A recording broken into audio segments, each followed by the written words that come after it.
Continuemos. Ahora, analicemos este tipo de reacciones, las reacciones exotérmicas y las reacciones endotérmicas, ¿ya?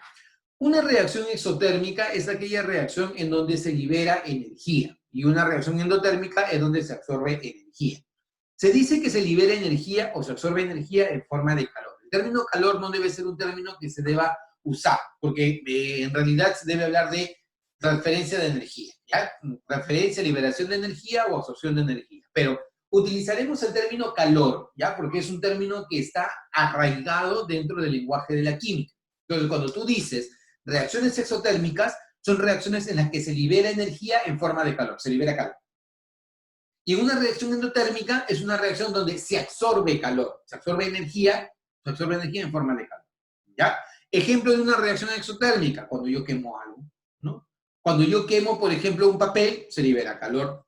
Cuando yo quemo la gasolina, se libera calor, ¿correcto? Una reacción exotérmica es aquella en la cual se libera energía en forma de calor.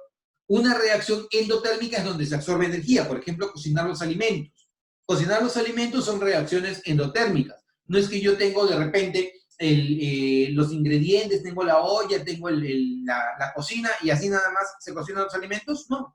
Yo tengo que encender la cocina y al encender la cocina, el calor que se transmite hace posible que se cocinen los alimentos. Proceso endotérmico, se absorbe energía para que pueda ocurrir el proceso. Entonces, en una reacción exotérmica se libera energía.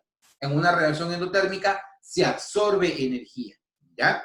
Una reacción exotérmica y una reacción endotérmica se pueden expresar de esta manera.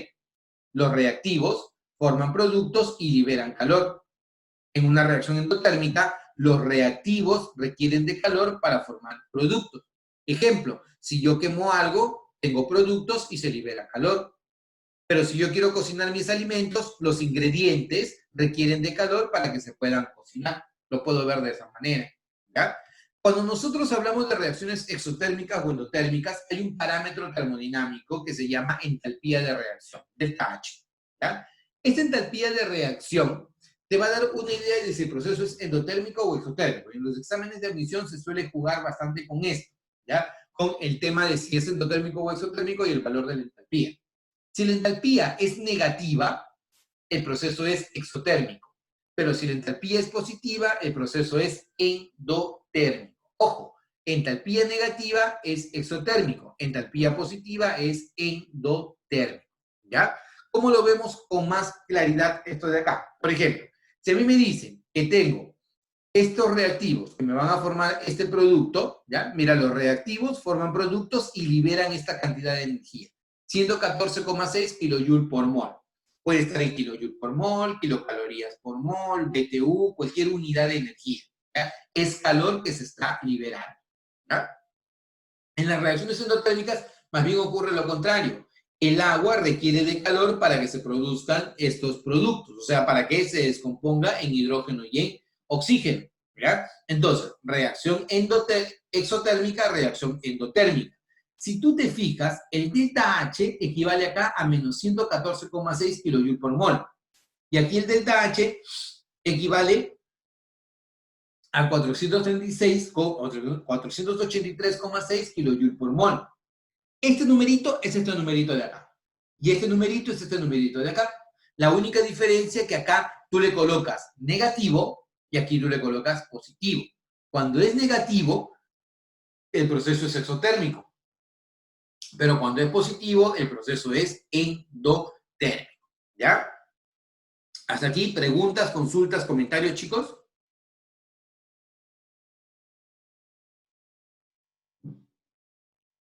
¿No? ¿Todo bien? Ya. Listo.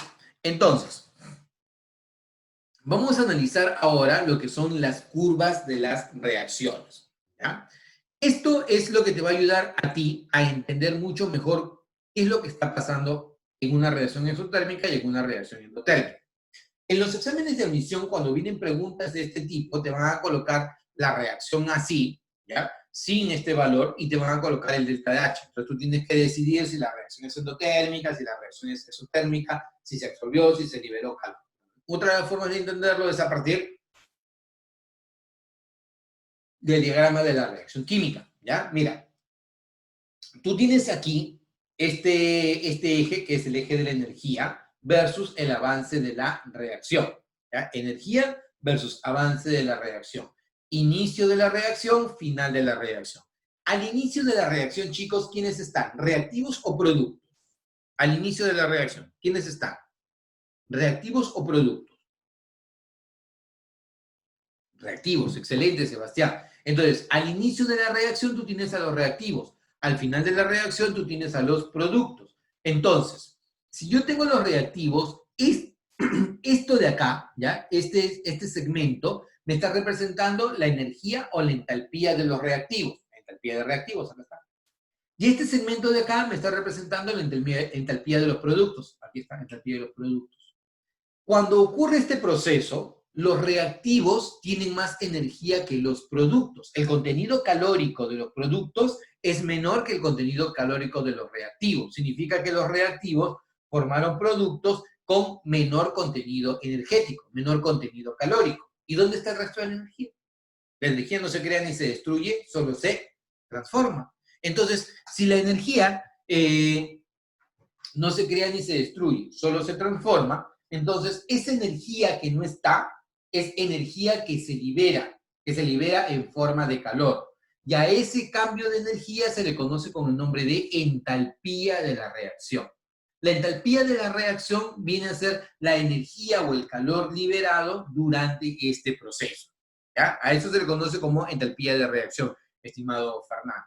¿Ya? Entonces, como acá la entalpía de productos es menor que la entalpía de reactivos y, por definición, delta H es final menos inicial, cualquier delta o cualquier variación es final menos inicial, la entalpía de productos, que es más pequeñita que la entalpía de los reactivos, va a ser negativa, porque él es menor que eso. Y es exactamente el mismo valor que tienes acá, solo que con signo negativo.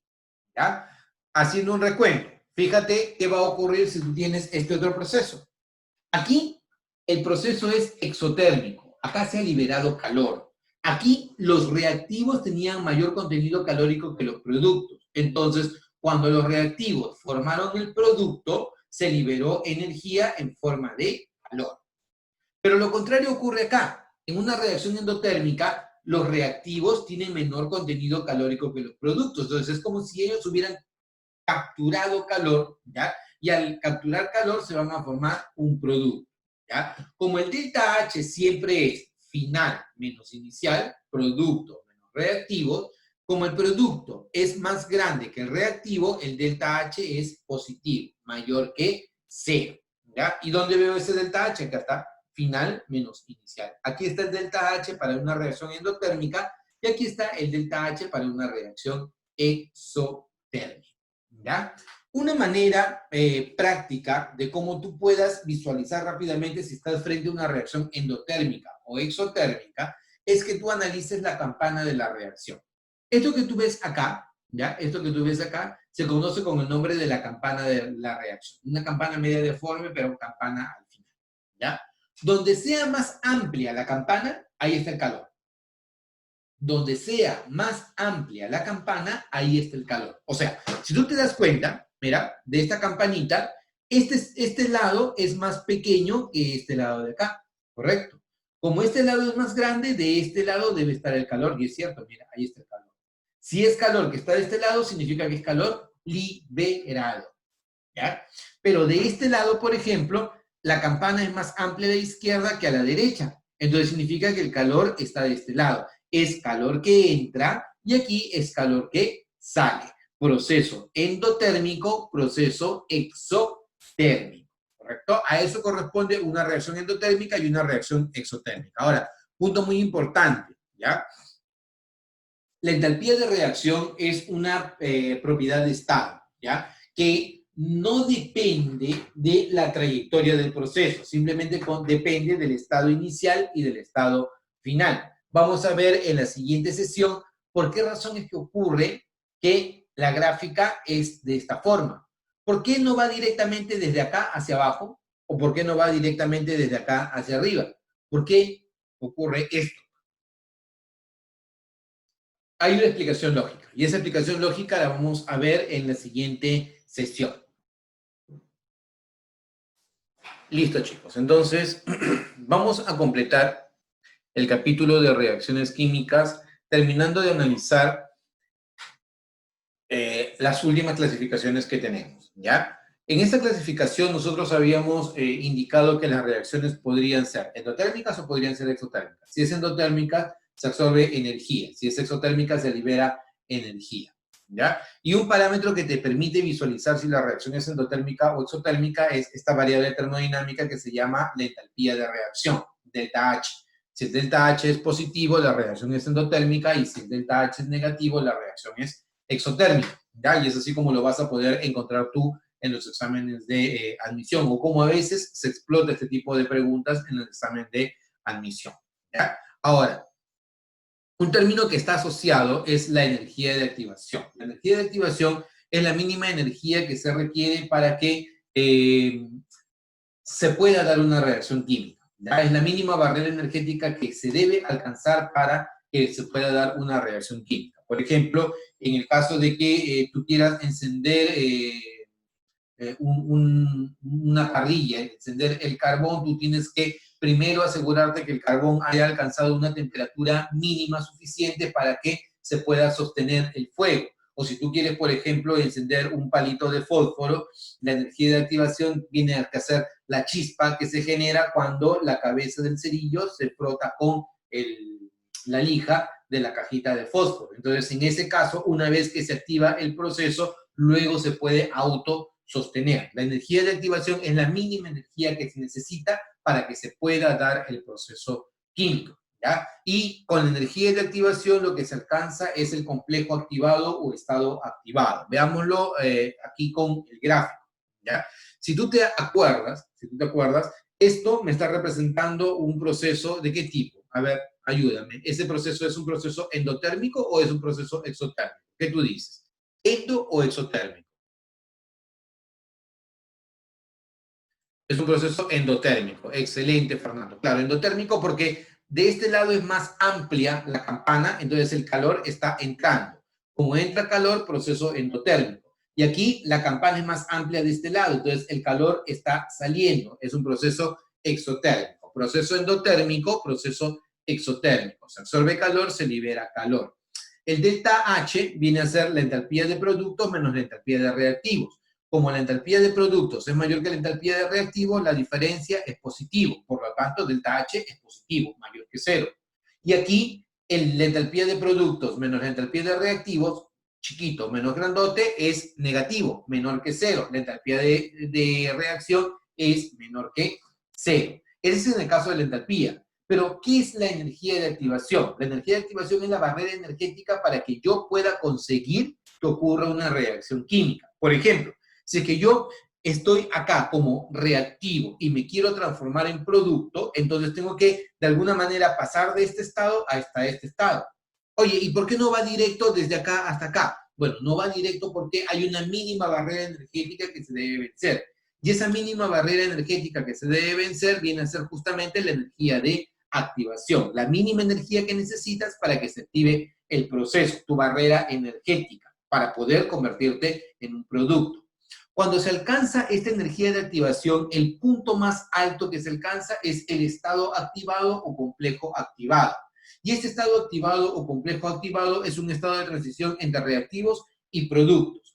Aquí, en este estado activado o complejo activado, simultáneamente se están rompiendo enlaces en los reactivos y se están formando enlaces con los productos. Es un estado casi siempre teórico, ¿ya? Es un estado teórico en donde se visualiza por qué y cómo es que está ocurriendo una reacción química, ¿ya? Entonces, llegado a este punto hay dos opciones. Con un poquito más de energía, esto se convierte en producto, y si se reduce un poquito la energía, esto se reduce a reactivo. Yo necesito estar como mínimo en energía de activación para que los reactivos se transformen en productos. Y si tú te das cuenta, la energía de activación siempre parte desde los reactivos hacia el punto más alto de la curva, que donde se encuentra el estado activado o complejo activado. Esta es la energía de activación para el proceso directo. Si yo quisiera la energía de activación para el proceso inverso, tendría que partir de acá, o sea, irme desde la derecha hacia la izquierda. Eso es en el caso de la energía de activación, ¿ya? Ahora, vayamos a analizar a las reacciones que son catalíticas, ¿ya? Una reacción catalítica hace uso de un catalizador. Un catalizador es una sustancia que se encuentra dentro de la reacción química, que no participa en el proceso global, no se consume, no se forma, simplemente te sirve de un medio para que el proceso pueda ocurrir o más rápido o más lento, ¿ya? ¿Cómo funciona un catalizador? Un catalizador modifica el mecanismo de la reacción, modifica la forma en cómo ocurre la reacción y influye directamente sobre la energía de activación. Al hacer esto, hace que la reacción vaya más rápida o que la reacción vaya más lenta, ¿ya? Un catalizador lo que va a hacer es cambiar el mecanismo, y el mecanismo no es otra cosa que el camino que sigue una reacción química para que los productos se conviertan, o para que los reactivos se conviertan en productos, ¿ya? Si tú eres un reactivo y quieres convertirte en producto, tú tienes que ir por el camino común, por el camino regular. Pero estás apurado, entonces utilizas un catalizador y te lleva por un atajo. Si te lleva por un atajo, obviamente vas a llegar mucho más rápido a tu estado final, pero siempre partes de reactivo y llegas al mismo producto. Entonces, de reactivos a productos por un atajo, utilizas un catalizador. Pero no estás apurado en llegar hacia el producto final. O sea, no estás apurado en llegar de ser reactivo a ser un producto. Entonces decidiste hacer hora, pues. Si decides hacer hora, entonces en vez de avanzar más rápido, vas a avanzar más lentamente. Y en ese caso no utilizas un catalizador, sino utilizas algo que se conoce con el nombre de inhibidor. Un inhibidor viene a ser una sustancia que en vez de acelerar el proceso, lo retarda el proceso. Profe, pero no es que siempre se quiere llegar más rápido, no necesariamente. Porque si hay reacciones que son muy lentas y con el catalizador se hace que sea mucho más rápido, pero también hay reacciones que son muy rápidas, muy violentas, entonces tú necesitas controlar esas reacciones. Y para controlar esas reacciones, tú lo que haces es utilizar un inhibidor, una sustancia que controla el proceso y que hace que llegues de una manera no violenta hacia el producto final, porque podría ser incluso peligroso. Los catalizadores tienen esa función. Por ejemplo, en los tubos de escape de los automóviles, tú encuentras catalizadores, que son superficies, en donde los gases de combustión, los gases que salen del motor, van a ingresar o van a reaccionar en esta superficie. Por lo general, los catalizadores tienen una superficie metálica y tienen una enorme área superficial, ¿ya? Y en esa área superficial, en los puntos activos, es que se va a dar la reacción. Y, por ejemplo, en este caso particular, todos estos gases de combustión que provienen del motor, al entrar en contacto con el catalizador, van a generar productos que ya no son tan nocivos. Por ejemplo, de los gases de combustión pueden venir los hidrocarburos que no se quemaron, gasolina que no se quemó, por ahí algún combustible que no se quemó, puede venir monóxido de carbono, de combustión incompleta, material particulado, pueden venir muchos tipos de sustancias que son muy contaminantes. Entonces, cuando pasan a través del tubo de escape, reaccionan y esa reacción produce productos que son menos nocivos. Por ejemplo, dióxido de carbono y podrían producir vapor de agua. Entonces, el mundo de los catalizadores es un mundo muy, muy amplio. Hay demasiada investigación con respecto a los catalizadores y es más, siempre va a haber investigación porque actualmente lo que se quiere es optimizar los procesos y formar catalizadores que te permitan hacer que tu vida sea más fácil. Por ejemplo, si yo quiero producir hidrógeno, tengo diferentes formas de producir hidrógeno. Lo puedo hacer a partir del gas natural, lo puedo hacer a partir de electrólisis o lo puedo hacer a través de las celdas de combustión, en donde yo puedo de repente o a través de un catalizador en donde tú podrías de alguna manera producir hidrógeno.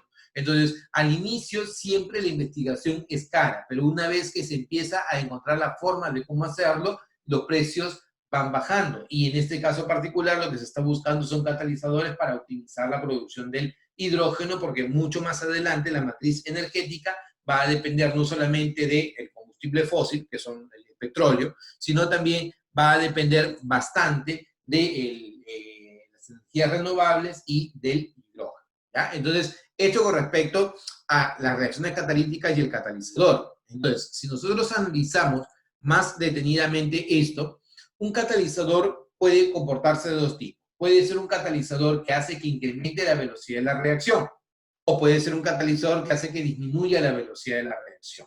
Si este es tu proceso normal, el que está aquí de color azul, ¿ya? Si este es tu proceso normal, tú partes de reactivos y obtienes productos, ¿ya? Pero tú dices, oye, yo quiero llegar más rápido al producto final. Ojo, mira, que tu reactivo y tu producto es el mismo, no ha cambiado. Pero tú en vez de ir por este camino, el azul, vas por este camino de acá, ¿sí? Tomas un atajo. Y si tomas un atajo, entonces tu proceso se hace más rápido, se acelera. Y en este atajo, ¿qué es lo que ha ocurrido? Algo muy sencillo. Ha disminuido la energía de activación. La energía de activación del proceso normal es esta que tú tienes acá, desde reactivos hasta el complejo activado. Pero cuando tú utilizas un catalizador, el catalizador lo que hace es alterar el mecanismo de la reacción, ¿ya? Te lleva por otro camino y se reduce la energía de activación. Al reducirse la energía de activación, el proceso se hace más rápido. No altera los reactivos, no altera los productos, no altera la entropía de reacción. Solamente hace que tú llegues más rápido al proceso final, ¿ya? Eso cuando tienes un catalizador. Y cuando tienes un inhibidor ocurre lo contrario, ¿ya? Tú tienes tu reactivo, tienes los productos, vas por este camino normal, este de acá. Ese camino normal tiene su propia energía de activación, que es la barrera energética desde reactivos hacia productos. Pero resulta que al agregar el inhibidor, ahora tu camino es este, el de acá. Entonces te vas a demorar más para que el reactivo se convierta en producto. ¿Y eso por qué? Porque se ha incrementado la energía de activación. Y al incrementarse la energía de activación, va a ocurrir que el proceso va a ser más lento. Entonces, en el caso anterior, tú has utilizado un catalizador que reduce la energía de activación, modifica el mecanismo de la reacción y en este caso tú utilizas un inhibidor que aumenta la energía de activación y por esa razón la reacción va más lenta. Acuérdate que un catalizador no modifica los reactivos, no modifica los productos.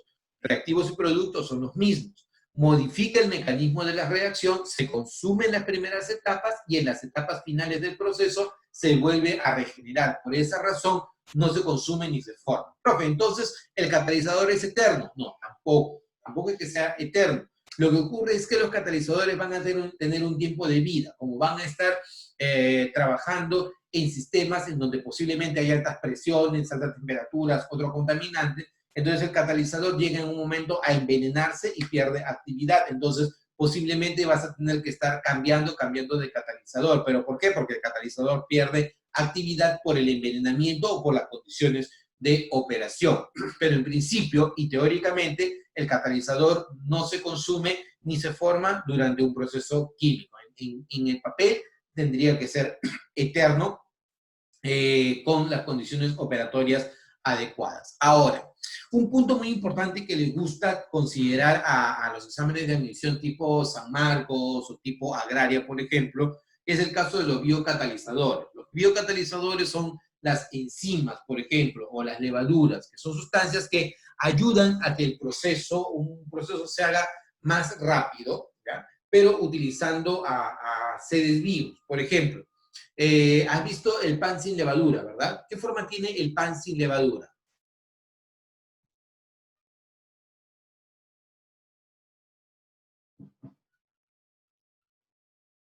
Pan sin levadura, ¿no?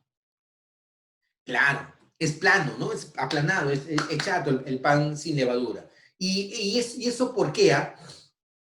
La levadura hace que se expanda el pan, ¿no? ¿Qué son las levaduras? Las levaduras son microorganismos. Estos microorganismos lo que hacen empiezan a consumir parte de la masa del pan y generan dos productos. Generan alcohol etílico y generan dióxido de carbono. Si es que estás preparando pan, tú lo que haces es toda tu masa, le metes levadura, ¿ya? Y si tú tienes curiosidad o has tenido curiosidad, no es que yo preparo el pan, ¿no? O preparo la masa con la levadura e inmediatamente los pedacitos del pan yo los meto al horno, ¿no? Si tú has tenido levadura y te has quedado así un rato que no has tenido nada que hacer haciendo hora en la panadería, ¿ya? Y te has quedado viendo cómo producen el pan, tú has podido ver que el señor en su mesa lo que hace es la masa del pan, la pone en trocitos pequeños, que son los futuros panes, ¿no? Y lo deja reposar. Y lo deja reposar un tiempo bastante grande. ¿Y eso por qué? Porque las levaduras tienen que hacer su trabajo. ¿Y cuál es el trabajo de las levaduras? Empezar a consumir la parte de la masa que está ahí. Y al consumir la masa van a producir dos cosas, ¿sí? Van a producir, uno, dióxido de carbono y dos, alcohol etílico, ¿ya? Cuando tú a las 4, 5, 6 de la tarde pasas cerca de la panadería, sientes el olorcito, qué rico, olorcito a pan, ¿no? Pero no es totalmente el olor a pan, sino lo que estás oliendo es el alcohol etílico, ¿ya? Alcohol etílico estás oliendo. ¿Por qué? Porque producto del proceso de la panificación, del horneado, es que el calor empieza a liberar el alcohol etílico y ese olor que tú sientes que te atrae es el alcohol etílico y también el olor al pan, ¿cierto? ¿Y qué es lo que provoca que el pan se hinche? Como las levaduras han generado, además de alcohol etílico, han generado dióxido de carbono. El dióxido de carbono es un gas que queda atrapado dentro de la masa.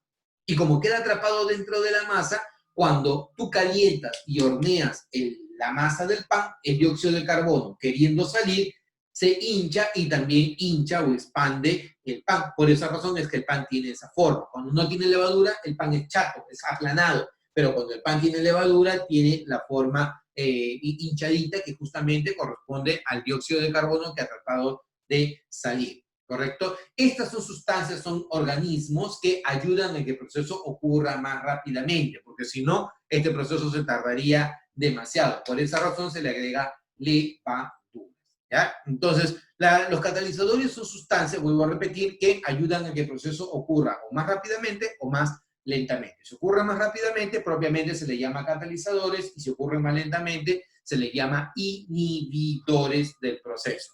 Profe, yo he escuchado el término catalizador positivo, olvídate, ¿ya? No hay velocidad positiva ni velocidad negativa en las reacciones químicas. Eso es en física, posiblemente tú puedas hablar de algo similar, pero en química tú no hablas de velocidad positiva o velocidad negativa, por lo tanto no es correcto hablar de catalizador positivo ni de catalizador negativo. Pero si tú ves el término, catalizador positivo hace referencia a un catalizador, a una sustancia que incrementa la velocidad de la reacción. Y un catalizador negativo hace referencia a un catalizador que reduce la velocidad de la reacción, o sea, un inhibidor.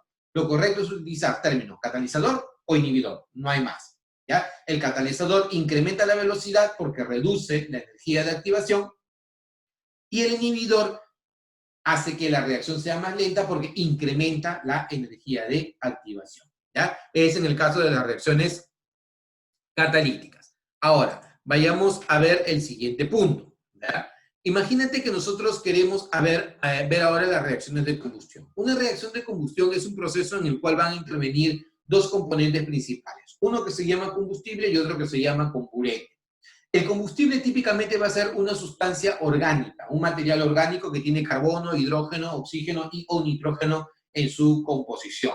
Pero no es exclusivo. ¿Ya? Para fines de examen de admisión, tú podrías considerar que tiene carbono, hidrógeno, oxígeno en su composición, un combustible. ¿Ya? Y un comburente es aquel que tiene oxígeno, o es el oxígeno del aire. ¿Ya? El combustible puede ser cualquier otro combustible. ¿Ya? Por ejemplo, el azufre puede ser un combustible, el hidrógeno puede ser un combustible, el fósforo puede ser un combustible, pero para fines de examen de admisión típicamente se hablan de combustibles fósiles, ¿ya? Materiales orgánicos. Y el oxígeno viene a ser el comburente. Se habla del triángulo de fuego, combustible, comburente y agente que provoca el proceso, ¿ya? Que es el punto de partida para que se dé el proceso. Acuérdate de la energía de activación. Si yo tengo, por ejemplo, el combustible, que es una hoja de papel, y tengo el comburente, que es el oxígeno del aire, el hecho de que la hoja de papel esté en contacto con el oxígeno del aire no va a producir una combustión. La combustión se va a producir si hay un agente que haga posible que inicie el proceso. ¿Y quién es el agente que produce eso de ahí? Una chispa o de repente el calor, diferentes agentes que hagan posible de que se inicie la reacción de combustión, ¿ya? Los productos de la reacción de combustión va a depender mucho de la naturaleza del combustible y de la cantidad de comburente, ¿ya? Voy a tener dos tipos de combustión, la combustión completa o la combustión incompleta. Si la combustión es completa, se produce por un exceso de oxígeno. Y si la combustión es incompleta, hay una deficiencia de oxígeno. Si la combustión es completa, se genera una llama de color azul. Si la combustión es incompleta, la llama es de color amarilla. ¿Ya? Si la combustión es completa, no se produce residuo carbonoso. ¿Ya? La llama es de color azul, no hay residuo carbonoso. Pero si la combustión es incompleta, sí se produce residuo carbonoso. Pregúntale a papá, mamá, abuelito, abuelita. Cuando antes se cocinaba con querosene era terrible. ¿Por qué? La llama era de color amarilla y las ollas terminaban negras debido a todo el hollín que se generaba. Se produce mucho residuo carbonoso. Cocinar con gas natural o cocinar con gas propano es mucho más limpio. Y una llama de color azul tiene más calor o libera más calor que una llama de color amarillo. Por eso es más eficiente poder cocinar cuando la combustión es una combustión completa. En una combustión completa, ¿ya? Tienes el combustible, tienes el comburente, que siempre va a ser el oxígeno del aire, y el producto va a ser dióxido de carbono, ¿ya? Y si el combustible tiene hidrógeno, se va a formar agua, ¿ya? La llama es de color azul y no produce residuo carbonoso. Pero en una combustión incompleta, ¿ya?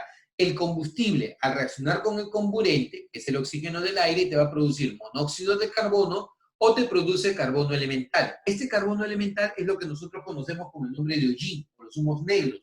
¿Ya? Estos humos negros que tú ves acá corresponde al hollín, ¿ya? Y si el combustible tiene hidrógeno, también se va a producir agua como parte de los productos. Importante, y lo comentamos en el tema de nomenclatura. Si que tú decides, por ejemplo, cocinar en una cocina de barro con carbón, ¿ya? Por ejemplo, no debes hacerlo en un lugar que no esté ventilado, ¿ya? Debes hacerlo en un lugar que esté muy, muy ventilado, porque la combustión incompleta produce monóxido de carbono. Y tú acuérdate que al monóxido de carbono se le llama el gas de la muerte dulce. ¿Por qué? El monóxido de carbono no tiene color, no tiene olor, no tiene sabor, ¿ya? El síntoma de envenenamiento con el monóxido de carbono es el sueño. Te da mucho sueño. Te quedas dormido, nunca más te vuelves a despertar. Por esa razón se llama el gas de la muerte dulce. Si vas a cocinar con carbón o en esas cocinitas de barro, siempre tienes que hacerlo en un lugar que esté muy, muy ventilado porque la producción de monóxido de carbono podría ser letal, ¿ya? Entonces, esto es en las reacciones de combustión.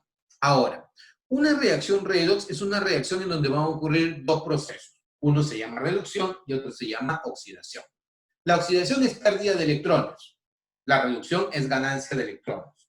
Una sustancia pierde electrones y se los transfiere a otro que los va a ganar. O sea, la sustancia que se oxida le transfiere electrones a la sustancia que se reduce, ¿ya? Por ejemplo, veamos acá. El zinc, si pierde 2 electrones, se convierte en zinc con carga más 2. Y si el azufre gana un par de electrones, se convierte en azufre con carga menos 2.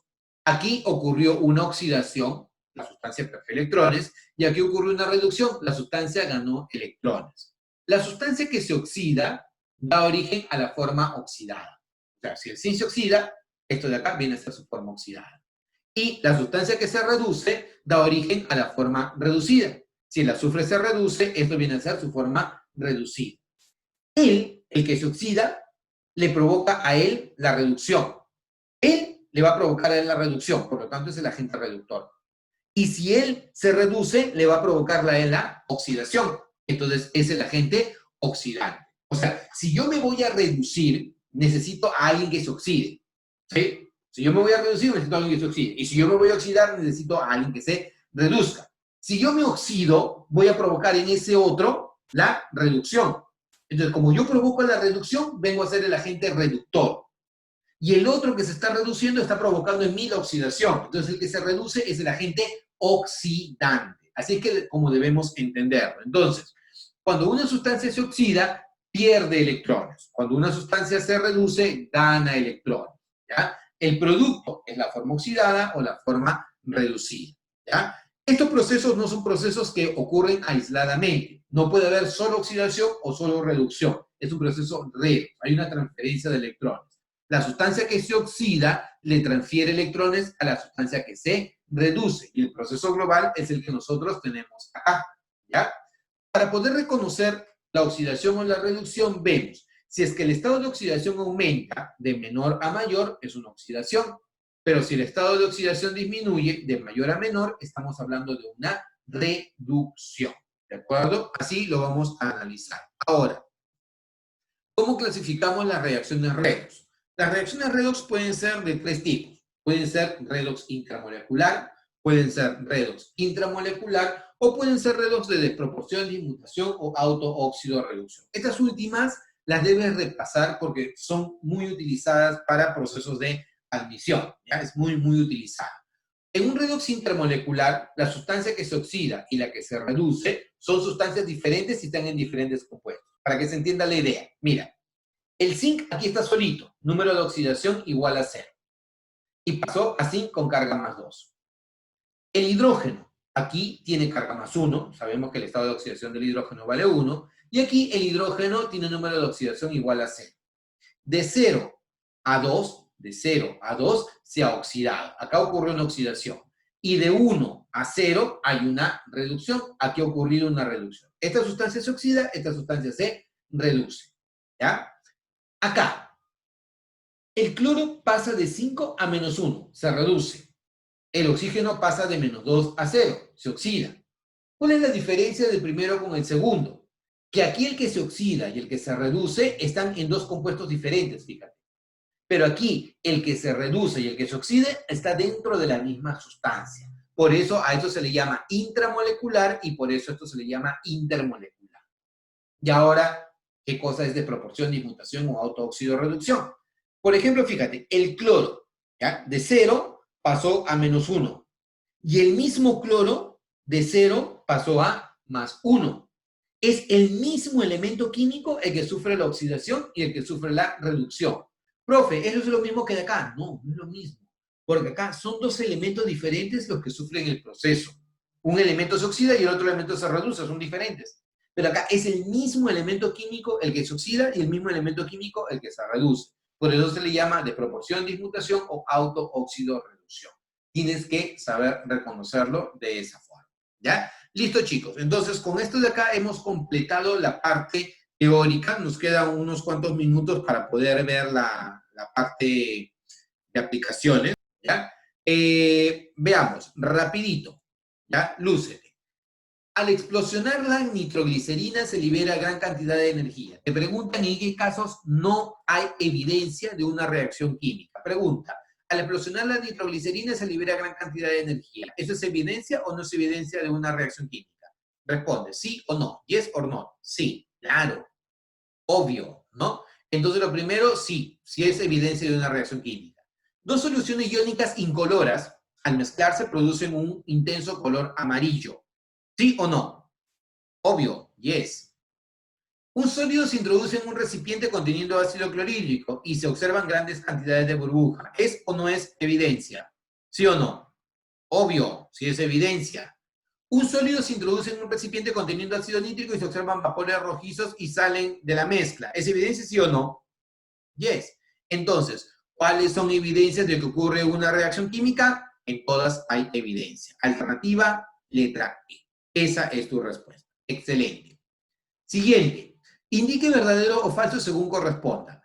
En toda reacción química se forman dos o más productos. En toda reacción química se forman dos o más productos. ¿Qué tú dices? ¿Sí o no?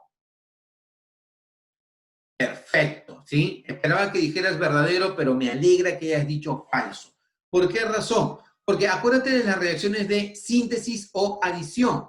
En las reacciones de síntesis o adición, tú vas a formar un solo producto. O sea, no tienes por qué formar dos productos como mínimo. Vas a formar un solo producto en las reacciones de adición. Entonces, la primera alternativa es falsa, ¿ya? La primera es falsa. Los productos de una reacción química presentan composición y propiedades diferentes a los reactantes. ¿Qué tú dices? ¿Verdadero o falso? Verdadero, obvio, ¿no? El efecto de una reacción química es que los productos que se generan tienen características diferentes a los originales, que son los reactantes. Verdadero, true. Cuando un trozo o arde un trozo de papel, queda un residuo negro y este constituye una evidencia que ocurrió una reacción química. ¿Qué tú dices? Obvio, verdadero, ¿no? Cuando arde el gas propano se libera calor. Esto es una evidencia de que ocurrió una reacción química. ¿Qué tú dices? ¿Sí o no? Yeah, verdadero. Entonces, falso, verdadero, verdadero y verdadero, marcarías como alternativa, ¿qué letra? La letra D. Esa es tu respuesta. ¿Ya? Siguiente pregunta. Indique verdadero o falso en relación a la siguiente reacción química. Te dan esta reacción química de acá, ¿ya? Primero te dicen que es una reacción de adición. Reacción de adición. ¿Cuándo es una reacción de adición? Cuando dos sustancias forman un solo producto. Lo primero es verdadero y es correcto. La ecuación química está balanceada. ¿Cómo me doy cuenta que está balanceada? Porque la cantidad de sustancia a la izquierda y a la derecha es la misma. 2 carbonos, 2 carbonos. Chévere. 4 más 2, 6 hidrógenos, 6 hidrógenos. Perfecto, está bien. ¿Es metátesis? No, no es metátesis. Porque para que sea metátesis, debería mantenerse el estado de oxidación. Y aquí no se mantiene el estado de oxidación. Es más, en estricto metátesis es intercambio. Y acá yo no puedo hablar de intercambio. De primera mano, yo veo que el hidrógeno acá tiene número de oxidación 0 y acá en estos casos es diferente de 0, definitivamente, ¿no? Ahí no hay metátesis, es una reacción redox, ¿ya? Basta que yo solamente detecte un estado, un cambio en el estado de oxidación, la reacción es redox. Entonces, la ecuación química está balanceada, ¿qué tú dices? Sí. La reacción es de metátesis, dislike. Entonces sería verdadero, verdadero, falso, alternativa de respuesta, la letra B. Esa es tu respuesta. ¿Ya? Siguiente. En relación a la siguiente reacción química, indique verdadero o falso las siguientes proposiciones. Bueno, ¿qué hacemos? Primero tengo mi proceso, ¿ya? Luego analizo yo los estados de oxidación. El hidrógeno tiene número de oxidación más 1, el cloro menos 1, ¿no? Acuérdate que la suma tiene que darte 0. El oxígeno tiene número de oxidación menos 2, 2 por menos 2, menos 4. Entonces el manganeso debe ser más 4, para que todo me dé 0. El cloro número de oxidación menos 1, 2 por menos 1, menos 2, entonces manganeso más 2. El cloro 0, el hidrógeno 1 y el oxígeno menos 2. Una vez que tú haces esto, verificas si ha habido cambios. ¿Ha habido cambios? Yes, sí ha habido cambios. El cloro pasó de menos 1 a 0 y el manganeso de 4 a 2. De menos 1 a 0, ¿qué corresponde? Una oxidación, porque aumentó. Y de 4 a 2, una reducción, porque disminuyó. Entonces podemos contestar. ¿Es una reacción redox? Yes. ¿El cloro se oxida en el proceso? El cloro pasa de menos 1 a 0. ¿Se oxida? Sí. Y es el agente reductor, entonces verdadero. Y acá te dice que es el agente oxidante. No, es el agente reductor. Falsa. ¿Ya? Entonces sería verdadero, verdadero, falsa. Alternativa de respuesta, la letra B. Esa es tu respuesta. ¿Ya? Siguiente. En relación a las siguientes reacciones químicas, indique la proposición que es incorrecta. ¿Ya? Analicemos. Reacción de combustión, ¿cierto? Combustible más comburente me da dióxido de carbono con agua. Es una reacción de combustión, por lo tanto es exotérmica. El clorato de potasio, veo que se descompone en cloruro de potasio y oxígeno. Definitivamente, para que esto se descomponga, necesito aplicarle calor al sistema. Entonces, es una reacción que necesariamente tiene que ser endotérmica. Las reacciones de combustión, perdón, las de descomposición son endotérmicas. Entonces, responde. 1 es una combustión completa. Yes, 1 es una combustión completa. 2 es una descomposición. Sí, 2 es una descomposición. 1 es exotérmica. Yes. 2 es endotérmica, también yes. 1 es metátesis, no. Aquí el oxígeno número de oxidación 0. Y de 0 está pasando a número de oxidación diferente de 0. Desde ya, sí que noto que hay un cambio en el estado de oxidación, esta reacción es real. Por lo tanto, alternativa a la letra E. Esa es tu respuesta. Siguiente. En relación a la siguiente ecuación química, indica la proposición incorrecta. Bueno, analicemos los estados de oxidación, ¿ya? Porque están relacionados con eso, con los estados de oxidación. Primero, el hidrógeno tiene carga más 1, 6 por 1, 6, 6 por menos 1, menos 6. Aquí el carbono tiene carga menos 1. Potasio actúa con carga 1, oxígeno con carga menos 2, entonces deduces que el manganeso está trabajando con carga 7, ¿verdad? Porque 8 positivo se anula con 8 negativo. Potasio 1, oxígeno menos 2, hidrógeno 1.